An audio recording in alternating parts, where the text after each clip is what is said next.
Bonjour, soyez les bienvenus dans la Semaine de l'écho. La France est-elle parvenue à renouveler sa relation économique avec l'Afrique?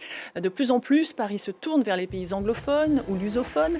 Mais qu'en est-il des entreprises? Face à la concurrence croissante de la Chine, la Russie, l'Inde ou la Turquie, quelle est la place des sociétés françaises aujourd'hui sur le continent?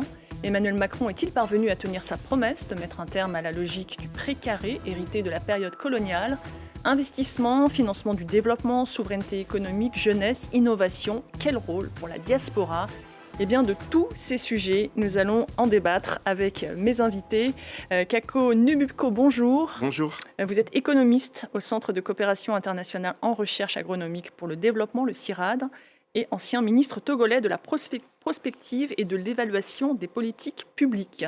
Christian Génikou, bonjour. Gékinou, pardon, bonjour. Désolé, bonjour. Ça commence mal. Vous êtes directeur associé du cabinet de conseil destiné aux organismes de développement FANACA, basé à Paris, Cotonou et Abidjan. Vous présidez aussi le réseau panafricain de centres dédiés à l'innovation et aux nouvelles technologies Afrikinov. Boudi Toldio, bonjour. Bonjour. Vous êtes franco-sénégalaise. Vous avez exercé pendant des années comme juriste en France avant de vous installer au Sénégal. Appelé à exercer brièvement au ministère de la Justice et avant de lancer le cercle de convergence Afrique-France qui vise notamment à aider les entrepreneurs du continent. Absolument. À vos côtés, Étienne Géros, bonjour. Bonjour. Vous êtes président du Conseil français des investisseurs en Afrique, le CIAN, organisation patronale qui rassemble les grands groupes ou les petites et moyennes entreprises françaises présentes en Afrique. Vous avez vous-même travaillé longtemps en Afrique, au sein du groupe Bolloré, notamment dans les ports. Et vous êtes auteur de 54 nuances d'Afrique aux éditions Télémac. Alors qu'Emmanuel Macron achève son second mandat, que reste-t-il vraiment de ses promesses africaines? Que retenir des relations africano-françaises? Le président français a tenté une rupture il y a 3 semaines à Nairobi. Il a d'ailleurs répété une nouvelle fois « l'ère du précaré français en Afrique est terminée ». C'est un continent que je ne veux plus que la France regarde d'un côté comme étant un précaré, où les dirigeants d'entreprises auraient en quelque sorte tous les droits ou tous les contrats qui leur seraient garantis parce que c'était l'Afrique francophone, où parfois certains considéraient que la France donnait une forme d'assurance garantie quoi qu'il advienne en étant là à faire ou défaire les gouvernements. C'est fini. Depuis 2017, c'est terminé cette époque. C'est fini, c'est terminé depuis 2017. Emmanuel Macron a-t-il vraiment mis un terme au précaré français en Afrique? Non, je crois qu'en 2017, lors du discours de Ouagadougou au mois de novembre, il a dit clairement qu'il n'y avait pas de politique africaine de la France. Et c'était d'ailleurs paradoxal parce qu'il est normal que chaque État dans le monde ait sa vision du reste du monde, et en particulier de l'Afrique. Mais vous voulez peut-être dire qu'il voulait promettait en tout cas la fin des ingérences françaises sur le continent africain. Vous diriez que cette promesse elle a été tenue? Non, en fait, son pari, c'est de dire on va sortir de ce que j'appelle l'économie d'empire, donc avec les grands groupes, les grandes thématiques un peu clivantes comme le franc CFA, pour aller vers une économie d'entreprise avec le numérique, la jeunesse, le sport. Et ça, je trouve qu'il n'y est pas arrivé parce que les deux sont intrinsèquement liés, en fait. Donc après, il y a des choses formidables qui ont été faites.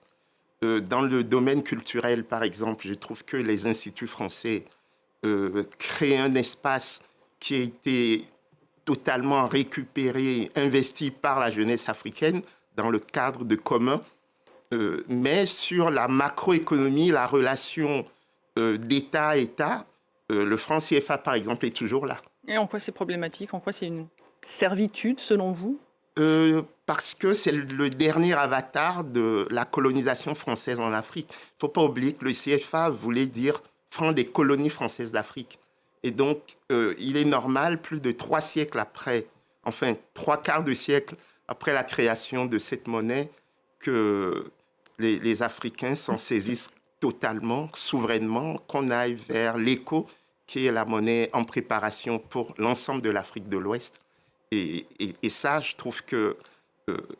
Ça, c'est un raté, selon vous? Oui, parce qu'au mois de décembre 2019, à Abidjan, les présidents Emmanuel Macron et le président ivoirien Ouattara ont annoncé la fin du franc CFA et son remplacement par l'éco, c'est toujours pas le cas. Mais est-ce la faute de la France? C'est la France qui garantit le franc CFA. Donc, si elle estime...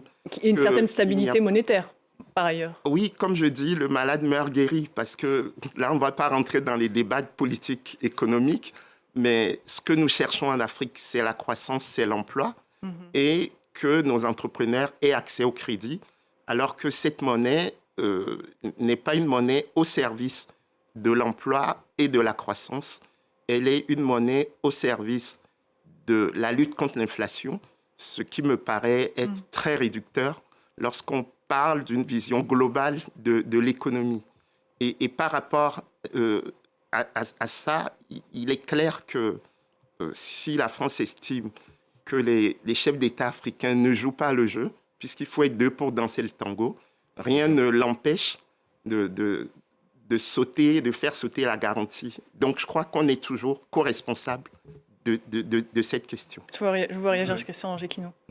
Oui, en fait, je ne suis pas spécialiste des politiques monétaires, donc je pense que je ne vais pas forcément rebondir sur ça précisément, mais ce que moi je vois au quotidien finalement, c'est qu'il y a une réalité, donc que Emmanuel Macron veuille que ce soit la fin du précaré. Je pense aussi que c'est presque subi finalement, parce que si on regarde ces dernières années, la part de marché globale des entreprises françaises en Afrique a été divisée par 2, pendant que, je pense que c'est passé de 8% à 4%, pendant que dans le même temps, d'autres pays ont multiplié par près de 15-16, si je prends le cas de la Chine sur la même période, leur part de marché sur le continent. Donc moi je dirais que de toute façon, il y avait un moment où il fallait se questionner sur quelle dynamique on voulait donner à la relation entre la France et l'Afrique. Effectivement, il y a beaucoup d'aspects, mais l'aspect monétaire, c'est l'un des aspects. Mais moi, je dirais qu'il y a aussi quel type de relation on veut construire avec les entreprises. Mon constat très personnel, c'est que aujourd'hui, il y a une relation qui est établie sur 2 pôles, soit avec les très grandes entreprises. Donc, il y a beaucoup de discussions autour des grandes entreprises. C'est ce que vous appeliez l'empire, c'est ça? Les grandes entreprises? L'économie d'empire. L'économie d'empire. Oui, potentiellement. Et de l'autre côté, c'est très start-up. Donc, on regarde beaucoup, vous en avez parlé dans votre introduction, on regarde aussi les start-up. Mais aujourd'hui, 90% de l'économie, du tissu économique, c'est des TPE, des PME, de l'informel. Donc, et finalement, moi, quand je discute avec des entrepreneurs sur le continent, je suis arrivé à Paris ce matin depuis Conakry. La plupart des entrepreneurs sur le continent, ceux qu'on croise tous les jours, donc 9 entrepreneurs sur 10, ne sont ni grands groupes, ni start-up. Et c'est eux qui font l'économie du quotidien finalement. Et je pense que c'est aussi à ces entrepreneurs-là que la France n'a pas su s'adresser. Et donc oui, pour dire que c'est la fin de l'ère du précaré, mais c'est aussi... quel type de relations économiques on veut continuer à construire. Bon, moi, je me mets sur l'angle économique parce que c'est mon sujet. Je pense qu'il y a d'autres angles. Voilà. Oui, on sait que, par exemple, au Sahel, la France, par exemple, a pu être chassée par les juntes. Et quelque part, ça a pu accélérer. En tout cas, Emmanuel Macron et son discours ont, quelque part, été bousculés par l'histoire. Il a fallu changer. Oui, parce que ça, c'est aussi un contexte géopolitique. Il a été... il a présenté d'une autre façon, mais effectivement, il a été il a été confronté, on va dire, à une réalité sur l'ensemble de ces 3 pays-là de l'AES. Le fait est que là aussi, il était obligé, en quelque sorte, ou la France était obligée de reconstruire un discours pour se repositionner par rapport à la relation politique que la France veut continuer à avoir avec les pays africains. Si je me tourne vers vous, Étienne Giraud, vous êtes représentant de cette économie d'empire. En tout cas, est-ce que c'est comme ça que vous représentez Et si on regarde ces 10 dernières années, du point de vue des entreprises françaises, quel bilan vous tireriez de la politique économique d'Emmanuel Macron? D'abord, je ne suis pas représentant d'une économie d'empire. Je suis représentant, modestement, des entreprises françaises qui opèrent en Afrique. Et je pense que le précaré, le président de la République a raison, il n'existe plus. Sauf que ça ne s'est pas passé au mois d'avril 2017. en réalité, le changement assez fondamental, c'est que les économies africaines sont entrées dans la mondialisation totale. La chute du mur de Berlin, l'arrivée de la Chine, les plans de stabilisation, Internet, la jeunesse et une nouvelle génération qui arrive au pouvoir, tout ça, ça fait entrer les économies. Et donc, ce qui pouvait effectivement exister comme une relation privilégiée entre les entreprises françaises et les économies africaines avant 1990 a grosso modo quand même volé en éclats dans les années 90. Donc on ne peut plus parler de précaré. Ensuite, j'ajoute qu'il y a un autre argument très fort pour ça. C'est que les entreprises françaises, elles travaillent tout autant, voire plus, avec l'Afrique non francophone, donc hors, entre guillemets, précaré, que ailleurs. Donc on va y venir après. Mais donc, la relation entre les entreprises françaises et les économies africaines, c'est une relation normale, où on va pour essayer de gagner des marchés, avoir des positions, et on le fait uniquement si on a un bon produit et si on a un bon prix. Donc c'est pas parce qu'on est français, c'est pas parce qu'on a un avantage dû au passé qu'on a des marchés. En revanche, il faut bien voir qu'on a quand même quelques atouts, qui sont la langue, la langue française, qui est largement répandue sur le continent, qui est la monnaie centralisée et unique pour 14 pays. Un point de désaccord. Ah oui, ça, je pense qu'elle s'appelle le taux. Ce n'est pas nouveau. Mais ça, c'est pas nouveau. Ça fait longtemps qu'on est en désaccord là-dessus. Ça fait 20 ans qu'on est en désaccord. La monnaie, pour moi, est un atout. On s'est quand même battu 20 ans en Europe pour avoir l'euro. Une partie des pays africains ont une monnaie unique et centralisée qui s'appelle encore le CFA, mais elle peut très bien changer de nom, et dont la gouvernance, en tout cas par la partie ouest, a fondamentalement changé il y a 4-5 ans, puisque la France n'est plus dans les organes de gouvernance. La France se contente d'assurer la garantie de convertibilité de la monnaie, ce qui permet à tous les opérateurs de pouvoir changer du franc CFA avec d'autres monnaies, ce qui est quand même un avantage. Non, mais la France est toujours dans la gouvernance. Au comité de politique monétaire de la Banque centrale, vous avez un énarque français qui siège. Je pense les téléspectateurs pourront le vérifier, ça.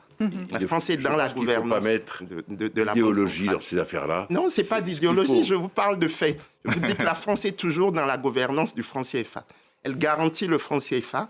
Et il y a un énarque français qui siège au comité de politique monétaire de la Banque centrale des États de l'Afrique de l'Ouest. Les réserves monétaires de la France ne sont plus placées au Trésor français. C'est fini, ça, maintenant. Donc il y a quand même eu des évolutions qu'il faut aller, mais en tout cas, ce qu'il faut garder, c'est, me semble-t-il, la convertibilité du franc CFA et son taux de change fixe. Voilà. Alors après, on pourrait l'appuyer sur d'autres monnaies que l'euro. Ça, c'est un sujet. On ne va pas rentrer dans les arcanes de ce débat monétaire, même si effectivement il y a une question de souveraineté, en tout cas il y a un débat. Vous l'avez esquissé, le dernier sommet Afrique-France, qui s'appelait Africa Forward, donc en anglais, dans le texte, qui s'est tenu le mois dernier, s'est produit pour la première fois dans un pays anglophone. Ça n'a rien d'anodin. Qu'est-ce que ça vous inspire ? Pardon, je continue. Allez-y. Ça m'inspire si que ça a démontré au monde, et aux Africains et aux Européens, que les entreprises françaises et l'économie française, elle n'est pas tournée exclusivement vers l'Afrique francophone. Les 5 premières destinations du business français en Afrique, ce ne sont pas des pays francophones. C'est l'Afrique du Sud, c'est le Kenya quelquefois, c'est l'Égypte, c'est le Nigeria, c'est l'Angola. Et on trouve, comme pays francophone, en 5e ou en 6e position, le Maroc et la Côte d'Ivoire. Donc, de croire que les entreprises françaises sont focalisées sur les régions francophones ou les pays francophones est une erreur, et nos entreprises sont réparties partout sur les 54 pays d'Afrique. Et est-ce que, parce que c'est... Allez-y. Oui, non, si je peux me permettre très rapidement, je répondis très rapidement, je pense que structurellement, c'est aussi, quand on regarde les pays que vous avez cités, c'est aussi les tailles de marché. Enfin, c'est l'Afrique du Sud, c'est l'Égypte, c'est le Nigeria, l'Angola, le grand pays. Grand pays, Kenya. Donc, je dirais, quand on veut faire du business, le premier facteur, c'est le marché. Enfin, je veux dire, on ne fait pas du business sur un marché de 10 millions d'habitants comme on fait du business sur un marché de 200 millions d'habitants. Et donc, je crois que de facto, à mon avis, c'est totalement normal pour une économie comme la France que les premiers pays en termes d'économie et de business soient les pays où la taille du marché elle est plus grande. Donc, je voulais juste relativiser. Et oui, mais vous l'avez dit, c'est donc le business qui guide plutôt que le précaré. Et est-ce que précisément... Ce qui pose problème, c'est que, justement, la tentative de revirginisation de la relation Afrique-France est un échec, justement, par ce que vous venez de dire. C'est-à-dire que depuis les indépendances, les 4 premiers partenaires commerciaux en Afrique de la France, c'est le Nigeria, l'Angola, l'Afrique du Sud et le Kenya. L'Égypte. Voilà. Et donc, nous dire en 2026 qu'il y aurait une nouvelle relation, ce n'est absolument pas vrai. Donc, c'est normal qu'on aille à Nairobi pour un sommet Africa Forward, mais ça ne veut absolument pas dire que la relation du pré-carré aurait changé, parce que économiquement, le pré-carré n'a existé que par rapport à l'économie de rente et de la prédation. Et ça se poursuit. Non, mais c'est là où je ne peux pas être d'accord avec ça. Il n'y a pas de prédation quand les entreprises françaises font des investissements, développent des affaires, des activités et s'installent sur place avec leurs filiales, etc. Il n'y a pas de la prédation. Simplement, les 4 pays ou les 5 pays que vous avez cités, ils sont effectivement en tête, comme vous l'avez dit, du fait de la taille de leur marché. Et il n'y a pas de vision politique. Est-ce que le fait que la France soit en perte de vitesse en Afrique de l'Ouest, en Afrique francophone, peut expliquer que, quelque part, elle soit condamnée à attaquer de nouveaux marchés en Afrique anglophone? Elle n'est pas tellement en perte de vitesse. Il y a des secteurs où les entreprises françaises ont souffert. La banque, la mine, l'automobile. Le BTP? Le BTP, un petit peu moins, mais oui, quand même, un petit peu. Mais il y a d'autres secteurs, la médecine, l'agriculture, l'éducation, les services, la logistique, qui sont en hausse forte. Il faut quand même avoir des chiffres en tête. Il y a 5000 établissements, filiales, succursales d'entreprises françaises en Afrique. 5000 dans les 54 pays. Le chiffre d'affaires réalisé par les entreprises françaises en Afrique, c'est 100 milliards d'euros. C'est plus que le commerce de la France avec les États-Unis. Et nous employons en direct, nos entreprises, 750 000 personnes localement. 750 000. Moi, j'avais 235 000 personnes d'emploi direct sur le continent. Ce sont des chiffres du Trésor. C'est plus. Et donc, on ne peut pas dire que c'est des signes d'une présence qui s'étiole ou qui se casse la figure, si vous me permettez. Et donc, non, mais c'est une présence qui fait face à une concurrence féroce. Mais par contre, elle évolue de 2 manières. D'abord parce qu'il y a des secteurs qui sont plus ou moins forts ou en perdition qui changent. Et deuxièmement, parce qu'il y a des nouveaux compétiteurs. Jusqu'en 1990, et c'est ça qu'on pouvait appeler la France-Afrique ou le pré-carré, la concurrence était plus faible parce que la relation était bilatérale entre les pays africains et leurs anciennes colonies. Elle restait encore bilatérale au plan économique. Depuis 1990, comme j'ai expliqué, tout s'est ouvert. La Chine est arrivée, l'Inde, la Turquie, des nouveaux acteurs, les pays des Émirats sont arrivés, et donc des concurrents sont arrivés. C'est comme si vous preniez un village où il y a une seule boutique qui fait tout, et la deuxième boutique ouvre. Évidemment, la deuxième boutique va prendre peut-être pas loin de 50% de part du marché. Ça ne veut pas dire que la première a fauté. Et vous diriez que lorsque vous attaquez un pays anglophone, le fait de ne pas avoir d'histoire coloniale, est-ce que ça aide pour les affaires? Ça aide parce qu'il n'y a pas de passé. Il ne peut pas y avoir de relations qui peuvent être conflictuelles au plan politique, humain et sociétal. Mais en revanche, on n'a pas aussi cette masse extraordinaire de relations que nous avons avec les pays francophones, qui sont des décennies d'histoire. Par exemple, dans les sociétés du CIAN, qui travaillent en Afrique, beaucoup sont implantés depuis 1 siècle. Et ça, c'est un atout, c'est un actif. Je m'occupe aussi des entreprises européennes en Afrique. Je peux vous dire qu'il n'y en a pas beaucoup qui ont ce savoir-faire, cette connaissance fine des marchés et des relations humaines. Et donc, on sait à peu près de quoi on parle. Boudi Toldio, comment le Sénégal perçoit-il, on va dire, ce virage de la France vers des pays anglophones? Bon, le Sénégal, depuis quelque temps, s'est aussi ouvert à d'autres pays, commerce avec d'autres pays. On a la présence de l'Inde, la présence de la Chine, la présence des Turcs aussi. Donc, effectivement, le pré-carré français tel qu'on le concevait, c'est terminé. Et là, je reviens sur Nairobi. Moi, j'y vois de la part du président Macron une tentative de retisser les liens entre l'Afrique et la France et de baser la relation plutôt sur, j'ai envie de dire, un pied d'égalité, sur du co-investissement, sur de la co-construction pour co-réussir. Et je pense que c'est Il y parvient? Il faut voir, c'est trop récent. Ça fait 9 ans. Effectivement. Oui, mais la position a changé. Oui, enfin, je voulais rebondir sur ça et aussi sur ce que disait M. Géros tout à l'heure. M. Géros a dit, quand il y avait une seule boutique, bien entendu, ça fonctionnait d'une certaine manière. Quand d'autres boutiques s'installent, la première boutique peut perdre 50% de part de marché. Moi, je dirais ça dépend de la relation et de la manière dont la première boutique fonctionnait. Parce que d'autres boutiques peuvent s'installer et se rendre compte que la relation était tellement bonne que finalement, elle n'arrive quand même pas à développer du marché. Et si on regarde la tendance, parce que c'est aussi une question de tendance, hein, je pense qu'il faut regarder des trajectoires. Quand on regarde des trajectoires, je crois qu'on est tous d'accord que oui, il y a une trajectoire qui est fortement descendante, enfin, si on parle de part de marché, d'autres aspects, et sur ces nouvelles boutiques-là, justement, qui s'installent, qui commencent à attirer plus de monde. Et c'est là où je crois que, au-delà d'aujourd'hui, mais pour demain, il faut qu'on se pose des questions de qu'est-ce qu'on est en train de vouloir construire comme relation? Parce que si on continue avec cette tendance-là, à un moment donné, la première boutique va carrément fermer. Bon, personne ne souhaite que la première boutique ferme, puisque la France, aujourd'hui, c'est je pense que c'est 3,4 millions de diaspora africaine en France. La Chine, c'est à peine 500 000. La Chine, c'est à peine 500 000. Donc, si on rapporte ça encore à l'échelle de la population chinoise, c'est ridicule en termes de proportion. Et cette relation-là, comme vous l'avez dit, il y a une relation historique. Et cette relation historique, c'est forcément un avantage. Et si aujourd'hui, on a une tendance qui va à l'encontre en fait de ces éléments. C'est important qu'on se pose de bonnes questions. Je pense que le président Macron essaye de se poser ces questions-là. Et vous les posez, j'imagine, au sein du sien, quand on voit une nouvelle concurrence, comment les entreprises s'adaptent à cette nouvelle concurrence? Sur l'histoire des deux boutiques, là, oui, mais par exemple, concurrence. Mais typiquement, par exemple, dans le BTP, les prix sont plus élevés pour les entreprises je vais vous dire françaises. pourquoi. Parce que, à cause de la mondialisation de l'économie africaine depuis 25 ans à peu près, les territoires africains, les pays africains, ils sont entrés dans l'ère de la compétitivité mondiale. Et les entreprises françaises, ou anglaises, ou européennes, avant, il y a 30 ans à peu près, étaient relativement protégées de ça. Maintenant, les Chinois sont arrivés. Et ils sont arrivés avec leur puissance financière, avec leur volonté stratégique et avec leur prix bas.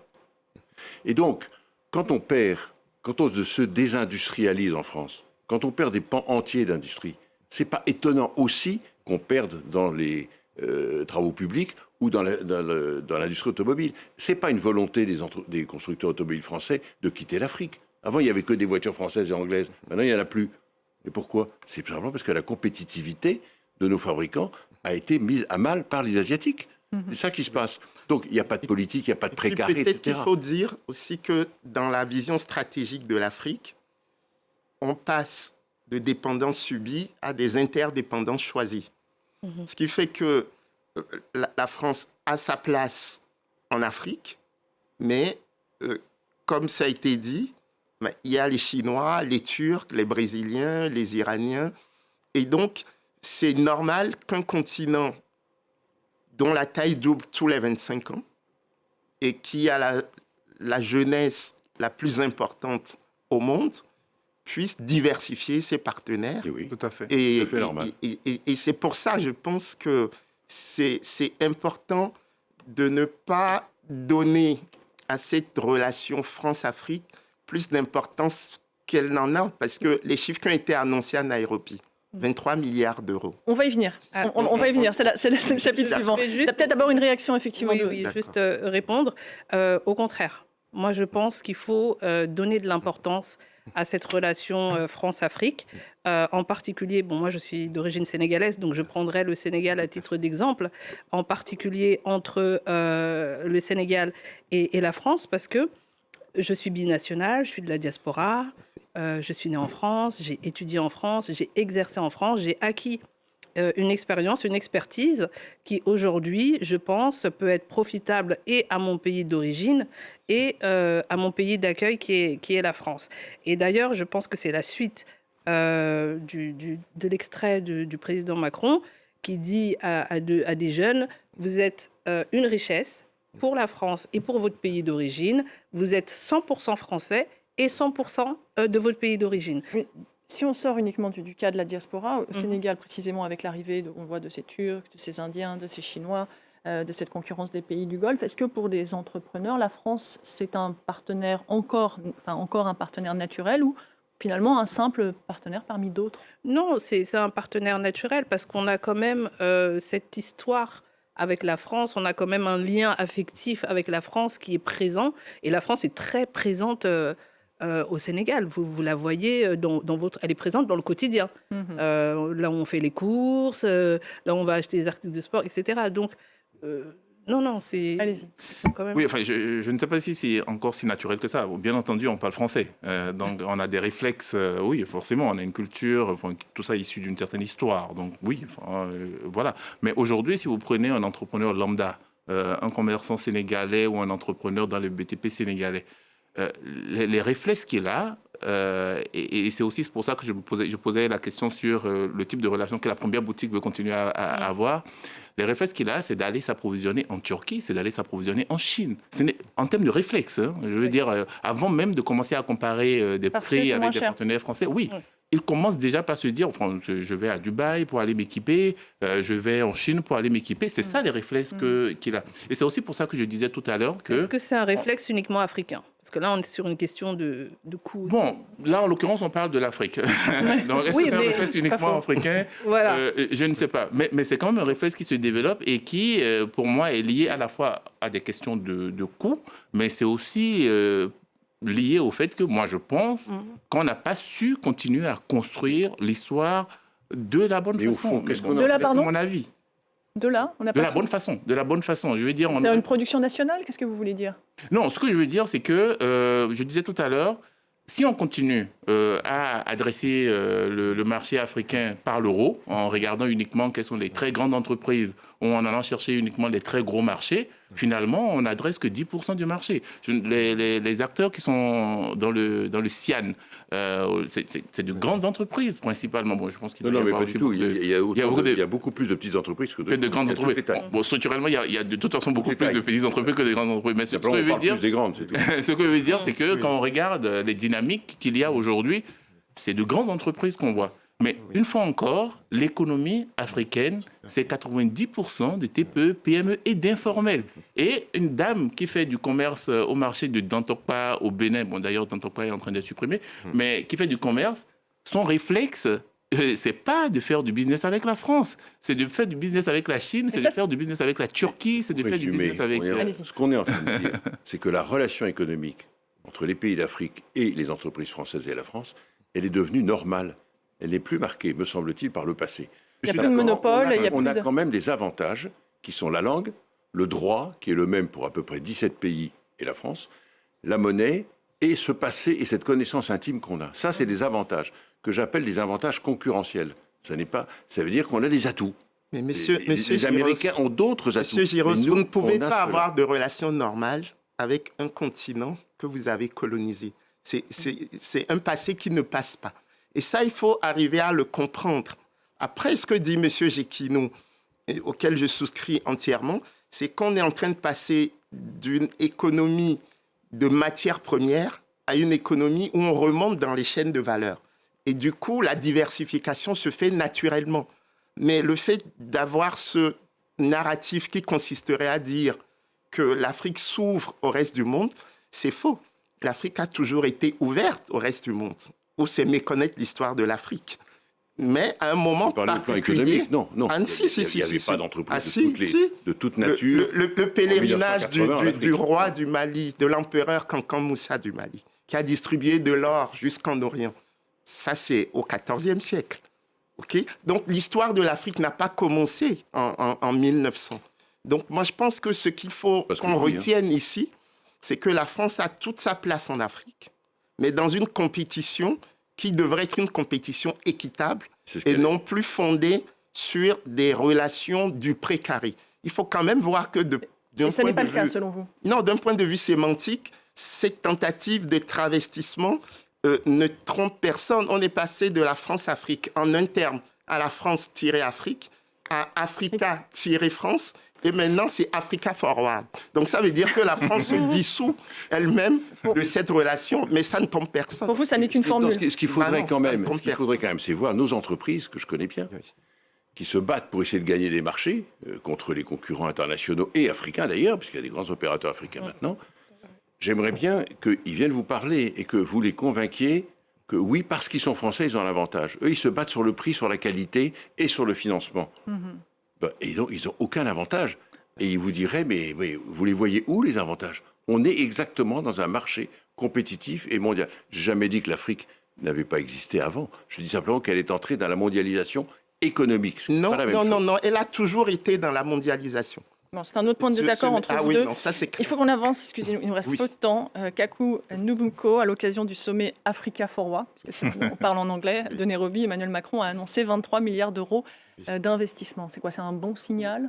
Oui, Ah, pardon, moi je pense que c'est un bon signal, mais là aussi, il faut avoir le sens des proportions. Le produit intérieur brut de l'Afrique, c'est 3 000 milliards de dollars. Donc ce qui a été annoncé, 23 milliards d'euros, c'est moins de 1% du produit intérieur brut de l'Afrique, Donc, qui ce n'est est pas 30 grand-chose. milliards. Donc c'est quelque chose de positif, mais par rapport aux milliards 300 millions d'habitants qu'il y a en Afrique, les enjeux sont beaucoup plus importants. Oui, mais les que 23 milliards, les il ne annonces. faut pas les comparer, Ah si, me si, si. semble-t-il, Mais si. au PNB du Si, concurrent. la disproportion médiatique il faut fait les- qu'on est obligé quand même à un moment donné de dire Allez-y, attendez, terminez. vous annoncez, Il faut les vous annoncez moins il faut de les comparer aux 20% investissements du PIB internationaux. africain, Il y a à peu près comme entre si 100 et c'était 120 milliards par an. quelque chose Donc d'extraordinaire. c'est un quart des investissements internationaux. Christian Gekinou, devant la jeunesse kenyane, alors peut-être sur ces 23 milliards déjà. Oui, bon, peut-être, je ne ramènerai pas ça au PIB. Moi, je ramenerai ça aux besoins annuels d'investissement sur Et le au continent, qui sont de financement. 400 milliards. Donc, bon, c'est peut-être pas 1%, Bon, mais... vous êtes en train de nous dire aussi que c'est pas grand-chose. Non, c'est pas grand-chose. Après, c'est intéressant. Enfin, on a besoin d'investissement. On a besoin d'investissement. Moi, j'ai tendance à dire que l'Afrique doit commencer d'abord par se financer par elle-même. Parce que ça, c'est quand même un vrai sujet. Oui, Oui, oui. pour les 23 milliards, d'accord. Mais C'est- nos problématiques de financement, on ne va pas les régler avec la France ou avec je ne sais pas qui d'autre. On va les régler parce qu'on va réussir à mobiliser de l'épargne intérieure. C'est comme ça qu'on va réussir aussi dans le temps, de façon très durable à se développer. Précisément, juste après, dans son discours, Emmanuel Macron, devant la jeunesse, a plaidé pour un partenariat fondé sur l'investissement et non plus sur l'aide au développement. Oui. Vous êtes d'accord avec cette, on va dire, nouvelle approche? Totalement. Enfin, vous prêchez un convaincu. Oui. À Fanaka, nous, on a, dès le départ, pour nous, c'était comment on travaille avec le développement Oui. du secteur privé, comment est-ce qu'on travaille Tout à fait. principalement sur de l'investissement. Parce que... Attendez, laissez-le finir, s'il vous plaît. Non, il a fini, je crois. Non, il n'a pas fini. Non, il n'a pas fini. Il donne Non, il ne reste vraiment pas beaucoup de temps. Je vais y aller très vite. Non, mais c'est aussi pour dire que dans les faits, c'est par l'investissement qu'on va se développer. Et d'ailleurs, on parle d'aide publique au développement. Quand on regarde très attentivement, l'aide publique au développement n'a pas véritablement contribué à grand-chose, en tout cas sur les questions de développement économique. Bon, sur d'autres aspects humanitaires, santé, certainement, mais sur le développement économique qui va nous permettre, dans le temps, de nous développer vraiment.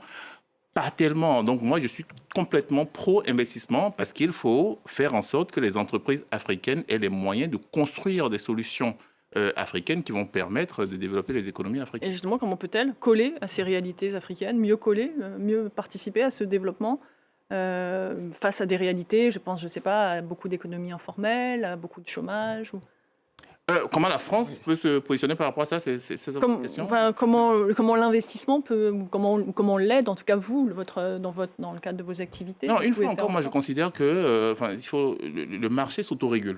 Donc la France vient, elle va investir. C'est très bien de passer d'une logique d'aide à une logique d'investissement, et pas juste dans les déclarations. Enfin, il faut aussi dans les faits, parce que les sommets, c'est pour les annonces. Les résultats très concrets, c'est autre chose. Mais au-delà de ça, une fois encore, c'est comment est-ce qu'on arrive à mobiliser de l'épargne sur le continent, comment est-ce qu'on arrive à faire en sorte que les États africains se saisissent de ces questions-là pour une ne pas question de attendre que ce politique soit la publique. France qui vient d'annoncer 23 milliards d'investissements. Vous avez raison, il faut en plus d'aide. Afrique. Il faut du financement d'investissement. Il faut des investissements. Ce n'est pas l'État français qui va faire des investissements. Ce n'est pas l'AFD qui va faire des investissements. L'AFD, c'est une banque. Elle finance. Et donc, il ne faut plus parler d'aide publique à l'investissement. Il faut parler de financement ou de cofinancement avec des entreprises, avec les États, pour financer des projets d'investissement. Donc, les projets d'investissement, ce sont les États ou surtout les entreprises qui les portent. Il faut trouver des financiers pour donner le capital pour financer le projet. Et l'aide publique au développement, l'ex-aide publique au développement, l'AFD, est là pour apporter de l'argent en financement qui sera donc remboursé. Ce sont des prêts. Donc c'est un investissement qui est orienté vers le développement. Ça n'est pas un investissement que commercial. Voilà comment ça marche. Donc je crois qu'on est d'accord. Bah, ça- Je ne sais pas. Oui, ce qui se Êtes-vous joue... d'accord? Non, ce qui se joue pour financer ces grands investissements, comme l'a dit M. Jekino, il y a une mobilisation de l'épargne qu'il faut absolument faire, mais il y a aussi le crédit. C'est par le crédit que les économies se sont historiquement développées. On n'a pas besoin d'une épargne préalable pour investir. Il faut un système bancaire qui fasse confiance aux jeunes entrepreneurs. Et ça, c'est hyper important. Et je crois que Madame l'a dit. Parlons justement de ces jeunes entrepreneurs et peut-être face au recul de cette aide classique, que peut faire la diaspora? En quoi est-ce un atout stratégique pour l'Afrique? Moi, je vais juste revenir quand même sur le sujet de l'aide et de l'investissement parce que pour moi, dans aide au développement, il y a le mot aide. C'est aussi peut-être la position que l'Afrique n'a plus envie de se faire voir attribuer. Elle a plutôt envie d'être, comme je l'ai dit tout à l'heure précédemment, dans la co-construction, dans le co-développement, dans le partenariat équitable. Et non plus comme le continent sous perfusion à qui il faut donner de l'aide en bon paternaliste. Donc ça, je pense qu'il y a quand même une différence importante entre les deux. La question, c'était ? La question, c'est que peut faire la diaspora Que peut faire que vous représentez ici? Alors, la diaspora, on est assez nombreux. La diaspora française, africaine, elle est importante. On a 2-3 générations avec des personnes qui ont fait des études, qui sont aujourd'hui au niveau du secteur privé, public, universitaire, etc. et entrepreneurs aussi. Et on a besoin de tout pour développer une économie. On a besoin de tout et de tout le monde en matière d'investissement. Donc je pense que c'est une frange qu'il ne faut absolument pas laisser en arrière, qu'il faut impliquer. Voilà. En 2017, Emmanuel Macron a créé le Conseil présidentiel pour l'Afrique qui était censé réinventer cette relation, notamment en s'appuyant sur la diaspora, sur la société civile. Kaku Nubko, pourquoi, selon vous, cela n'a-t-il pas fonctionné? Oui, parce qu'il y avait 2 agendas en un. Il y avait l'agenda des diasporas et la question de leur meilleure intégration, qui est une question fondamentale. Et puis, il y avait la question du développement de l'Afrique. Et donc, ce sont 2 questions qui peuvent se rejoindre de temps en temps, mais qui sont 2 questions différentes. Et donc, je crois qu'il y a eu un problème de ciblage. Mais ce qu'il faut qu'on retienne, et c'est ce que Madame a dit tout à l'heure, c'est cette capacité des diasporas à apporter au continent d'origine de l'expertise, du savoir-faire et à être aussi les ambassadeurs du continent dans le reste du monde. Et donc, je crois qu'on peut trouver un chemin de prospérité partagée pour que les diasporas trouvent toute leur place dans le développement de l'Afrique. C'est le nom de votre structure en Swahili. Ça rejoint la convergence, le cercle des convergences. Les transferts d'argent des diasporas africaines, elles atteignent chaque année des montants qui dépassent désormais l'aide au développement. Christian Jekino, comment transformer une partie de cette épargne familiale en capital, en investissement pour les entreprises? C'est une question qu'on se pose depuis de très nombreuses années. Effectivement, c'est des transferts aujourd'hui qui participent beaucoup à du social sur le continent, et ce qui est nécessaire. On n'est pas du tout en train de dire qu'il faut systématiquement le convertir en investissement productif, mais si on arrive effectivement à mobiliser une partie de ces transferts-là pour de l'investissement productif, on peut faire énormément de choses. Comment le faire? Il y a eu plusieurs tentatives, à la fois avec des groupes, on va dire, de diaspora, on va dire plutôt privés. Mais pour le moment, on n'a pas encore réussi, malgré des initiatives de structures comme même la Banque africaine de développement, on n'a pas encore réussi à trouver un canal qui fonctionne et qui passe à l'échelle, comme on le dit. Je reviens quand même très rapidement sur la question de la diaspora. Le premier point, c'est qu'il y a diaspora et diaspora. Parce que dans la diaspora, il y a, oui, effectivement, parce que quand on dit diaspora, moi, je trouve, peut-être que ce n'est pas le lieu de rentrer dans les différents types de diaspora, mais la diaspora qui est née, qui a grandi en France, n'est pas et ne fonctionne pas de la même façon dans la relation avec l'Afrique que la diaspora qui est venue étudier, qui a travaillé en France et qui est rentrée. Enfin, ce n'est pas les mêmes relations. Ça, c'est un premier aspect. Moi, je pense que sur la question de la diaspora, puisqu'on ne peut pas développer cet aspect-là maintenant, mais sur la question de la diaspora, Emmanuel Macron a fait un très bon diagnostic. Je pense que c'est l'un des premiers présidents, en tout cas moi, depuis que je suis sérieusement la politique française, à avoir mis une focale, un point d'attention particulier sur la diaspora. Mais une chose est de diagnostiquer, une chose est de d'avoir une forme de volonté. Une autre chose, est-ce que ça se transforme véritablement en politique? Et dans les faits, moi, j'ai eu l'impression qu'on est resté à une sorte de stade de communication avec la diaspora. Donc, on a beaucoup parlé de la diaspora, mais moi, je ne vois pas de la diaspora dans les politiques, justement, de coopération avec les États africains. Vous êtes en train de me dire qu'il n'a pas transformé l'essai. Il n'a pas transformé l'essai. Ce sera le mot de la fin, je suis désolée, il ne reste plus de temps du tout. Merci beaucoup à tous les quatre, à Kakou Nubko, Christian Gekinou, Boudital Dio et Étienne Giraud. Vous étiez nos invités. Merci à vous de nous avoir suivis. L'information continue sur France 24.